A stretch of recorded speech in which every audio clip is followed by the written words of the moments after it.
How important was it how hard was it to sell hip hop to Hollywood in the 90s? Because when I think of like Martin, y'all had Biggie on there and Method Man and Wendy Williams, Snoop, and I even think about movies like House Party. Was Hollywood embracing of hip hop back then, or did y'all have to tell them? Like, we were coming up. Okay. We were coming up, but because we were doing so good, they had to accept us. Mm-hmm. They had to embrace us, because hip hop was hitting hard. Mm-hmm. You had all this talent, and so they had to say, I'll open the door and say, hey, we gotta let hip hop in because it's impacting the world. Mm-hmm. And you see what hip hop is doing now. Mm-hmm.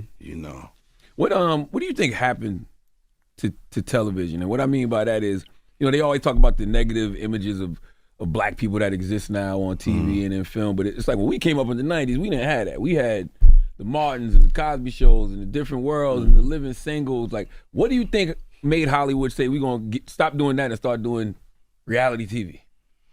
I don't know. Maybe because reality, when they first put it on, it hit. People started gravitating to it or whatever. Mm-hmm. And maybe it's ways they get tax breaks. I don't know. But y'all was hitting too. And it was great representation. Like, you had a job. You was a radio person. But it was probably cheaper too, though. You ain't got to pay a reality star. That's why I'm saying tax breaks and all that stuff, But it don't stand the test of time. It ain't a syndication. That's true. 20 years later, 30 years later. Yeah. I also wondered too, but growing up, watching you play Shanae, watching you in Big Mama's house, I never thought anything of it. I just thought it was funny. But nowadays, you hear people say, "Oh, that's you got to sell your soul in Hollywood, and that's humiliation rituals and the Illuminati." Yeah. What do you think of that? It's bullshit. It's all bullshit. Doing what I do, doing Big Mama and characters like that, Shanae or whatever. These are strong black women. And I'm a comedian, and I'm not above playing a character, putting on a dress or whatever, because I'm in tune with my manhood, so I know who I am, so I don't worry about all that. Is that a missed art? Because we seen it with you, we seen it with Eddie, but now it seems like everybody, like he said, is afraid to do that. But except for Tyler. Except for Tyler. Yeah.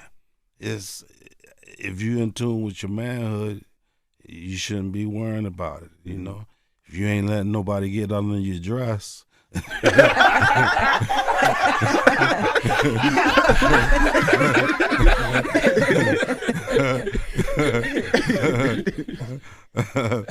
Was there ever a point? Yo, it's Big Ant, the spokesman, man. We back. Another edition of Urban Politicians TV, UPTV. Make sure you stay on your pivot at all times, man. Had to come tap in, and I had a link in the description for the clip in the beginning in full at Martin Lawrence, Marty Marr, made an appearance on Breakfast Club today. He in the media run right now. He on several platforms. He got some upcoming things in the work. They've been talking about the Blue Streak 2 thing, and plus, it seemed like he recently was doing a promo run for the last Bad Boys him and Will Smith dropped, but the conversation came up, as y'all heard right there. And two things I want to speak on. For one, him wearing a dress back in the day. Mama Payne, Shanae, Big Mama's house, and even just around that time, it was different people that did play the women roles and do things like that. And what Martin Lawrence is saying, I'm not going to sit up here and play hard-headed and be that guy that just try to act like it's this and it's that, like a nigga wasn't down with that at the time. Like, I didn't watch these shows and come up on them and find them entertaining. Nigga, Martin,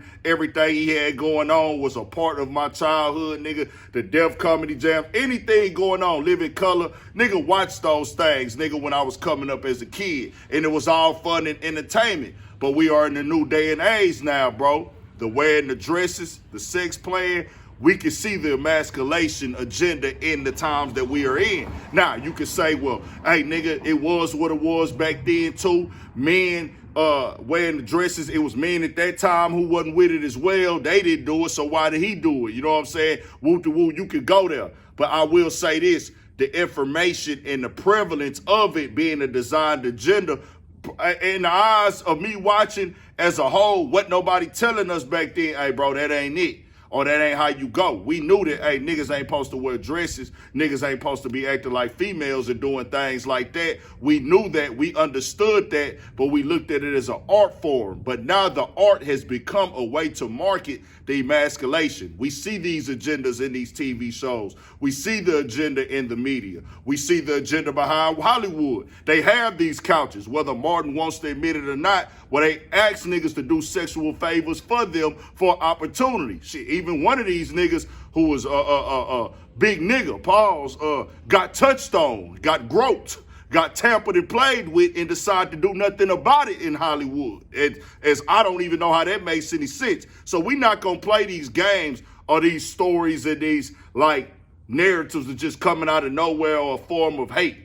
I do understand in that time they didn't have a lot of opportunities. They had to find a way. Hey, we need this woman role. Hey, this is a role for a script. The people gonna like it. The people gonna love it. I could play it well. I could be entertaining in the moment. We thought that was funny. We loved those moments. We loved those characters. Nigga, it'd be fake if I was to say, nigga, I ain't think Shay Shanae was funny. I'd be fake to say if I ain't think as a kid Big Mama's House was something to go look at or anything like that. Or watching whatever Jamie Foxx or any of them niggas was doing. But now it's a different day and age, bro. We've seen other people from even other races turn down characters that they didn't want to play because they knew it would be attached to them and things like that. Let's keep it a thousand. This goes case by case, man by man. You decide what you want to do. But at the same time, we can't act like this ain't no conversation. And nigga could go out and do that. But people could give their opinion on it, feel how they want to feel about it. But we not going to act like emasculation is not a real thing and a play in the game right now. Even sexuality being promoted heavier than ever to kids right now as a whole. Then on top of that, he said some real stuff, bro, keeping it all the way a band. These reality TV shows, let's keep it 100, bro. I don't know the exact reason, so I won't come out here and say it's this or it's that, whether it be tax breaks or, hey, we don't got to pay the actors that much money to cast for these TV shows. This is a quick cash grab. They do make our people look away on the internet, bro. When Martin and all these other TV shows was going on, they had jobs, they was fathers, it was family shows, structure. Now they give us this other messy, hogwash garbage to look at every day as a TV show. And, you know, I know people don't look at TV as much no more, so it's probably easier to get those streaming deals with those type of things. But we not going to forget about the times like Charlamagne said, where it was syndicated TV shows now because of the quality of them, bro. We used to watch those Full Houses, Martin, Before You Go to Sleep at Night, and several others, bro, that I'm just not naming off the top, where it was Smart Guy, where it was a father in the home, a mother in the home. The father went to work, the kids went to school. They was like, it was relatable as kids, even if your school wasn't like theirs or you wasn't from they was from, as opposed to now. A lot of those TV shows are not being created fresh and new. They do still have some, but it's not as the prevalent go-to structure now. Now the go-to structure is, hey, nigga, anybody that want to get on here and be ratchet, we going to promote and push the negative stereotypes on black people. Let's keep it all the way 1,000. But tell me what y'all think. We got more coming, more videos, all that. 1,000 for shit show. Stay on your pivot.